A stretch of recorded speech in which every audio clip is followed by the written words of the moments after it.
Hi, welcome to Techno Dinosaur meets IT Geek, series number 7878. My name is David Logan, the IT Geek, the guy who takes the jargon out of technology for you, the Techno Dinosaurs, and make life simpler and easier. Based here in Annan, southwest of Scotland, United Kingdom. With me today is the usual partner today, Wally Nicol. So, Wally, how are you and where are you? Thank you, David. I'm very well.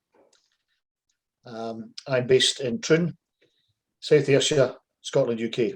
I am Willie Nicol, the Techno Dinosaur, and I have that name because I'm digitally challenged. However, I'm also a personal development life coach where I help people with the stuff they might be struggling with in their life. Very good, Wally. So this week we have a question for you. To the viewer, we ask each other's questions week in, week out. So 2 weeks ago in number 76, Wally, we talked about apathy. And I mistakenly thanked you for talking about empathy. So there's a good laugh for you viewers. Have a look at vlog 76. You'll see at the end. I mistakenly said empathy instead of apathy. So the question to you today, Wally, is what is empathy? Can you describe it a bit to us and how we know we're empathic or whatever the word is? Empathic, empathetic, sympathetic, whatever, or just pathetic. Yes, David, it's a good question. And it was prompted by a kind of Freudian slip at the end of vlog 76. However, as usual, I've done a wee bit of research on this so that I don't give the viewers some duff information. So empathy, what is it?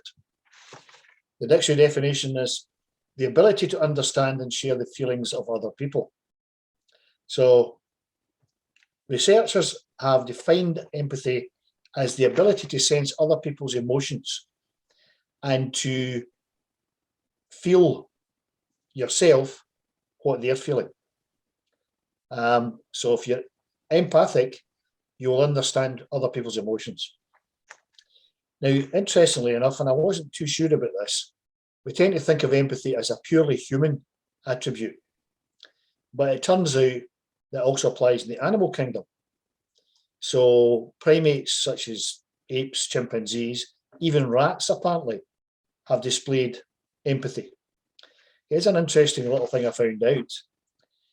They did an experiment with dogs where they yawned at the dogs.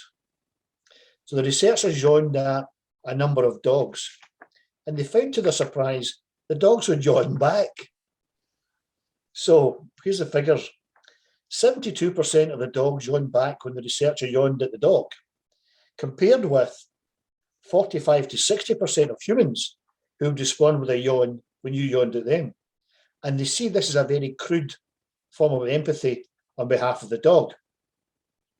And I, being a former dog owner, unfortunately my little dog passed away, I've experienced that with dogs where they will mirror what you're doing, or they'll seem to know what you're doing, goofy though that may sound. So that's dogs, animals, primates, have been found to display some degree of empathy. Just to complicate matters further, the researchers have decided there are two different types of empathy. Would you like to know what they are? Yes, please, just to confuse the job. Just to confuse things further, and I'll try not to yawn. So they have one type called affective empathy, that not effective, affective, insofar as it affects you. Right? This is the feelings we experience when we see emotions in others. So we can sense what the other person's feeling. So if they look as if they're stressed, we might get stressed too. Right? Then there is cognitive empathy. Easy for me to say. Thank God I haven't had any beer. Cognitive empathy, sometimes called perspective taking, our ability to identify and understand people's emotions and what they might be thinking. So this is not so much feeling as sensing. Oh, Willie doesn't look very happy. Look at that look in his face, right? Or big smile, he must be happy. So that is cognitive empathy. There appears to be some sort of genetic link to empathy. So it's something to do with the pathways in our brain, neurotransmitters. We've touched a wee bit on that before. The researchers, and this is all online, have found that in our heads they have what they call mirror neurons. And the clue is in the word mirror. So when we see somebody doing something in the same way that we would do the same thing, we kind of reflect that. So, for example, if we see somebody stubbing their toe, you go, oh, that looks a bit sore, right? We kind of experience the same feeling. Or sometimes you knock your elbow, that funny bone, which is not funny, against a door, and you go, oh, I've been there myself. You're showing empathy for that person's pain, if you like. Moving on from that, Bill Clinton, apparently, when he was running for president, one of his favourite phrases was, I feel your pain, right? So, which is, doesn't sit well with me, but, I feel your pain. I'm being empathic, right? So, it turns out this might have something to do with genetics. Again, researchers have found that it could be down to one single gene in our makeup. So it might have something to do with what we inherited from our mum or dad.